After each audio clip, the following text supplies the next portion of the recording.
அல்லாஹ் உன்னுடைய பட்டோலைகளை படித்து காமி. அடியானே, இந்த இடத்தில் நீ இந்த தவறை செய்யவில்லையா? அடியானே, இப்படிப்பட்ட தவறை நீ ஈடுபடவில்லையா?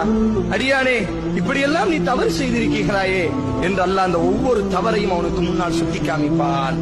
அடியான் அழுது கொண்டே சொல்வான், நாம் யா ரப்பி, எனது கருணையாளனே, என்னை படைத்த ரப்பே, நான் அந்த பாவம் செய்திருக்கிறேன் யா அல்லாஹ், நான் அந்த பாவம் செய்தேன் யா அல்லாஹ், நான் அந்த பாவம் செய்தேன் யா அல்லாஹ், நான் அந்த பாவம் செய்தேன் யா அல்லாஹ் என்ற அடியான் அழ ஆரம்பித்தவுடன் அல்லாஹ் ரப்புல் ஆலமீன் சொல்வான், நண்பு அடியானே, நீ கவலை அடைய வேண்டாம், உனது கால்கள் நடுங்க வேண்டாம்.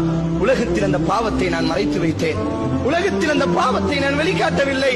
நீ எனக்காக வேண்டி வாழ்ந்தாய். நீ பாவம் செய்தாலும் என் பக்கம் நீ மீண்டு வந்தாய். நீ பாவம் செய்தாலும் என்னை மன்னிக்கக்கூடிய ரப்பு ஒருவன் இருக்கிறான் என்று அந்த பாவத்தை விட்டு திருந்தினாய். என் பக்கம் நீ ஓடி வந்தாய். பகலிலே பாவம் செய்தால் இரவிலே கரத்தை தூக்கினாய். இரவிலே பாவம் செய்தாய், பகலிலே கண்ணீர் வடித்தாய். இப்பொழுதும் கண்ணீர் வடிக்கிறாய்.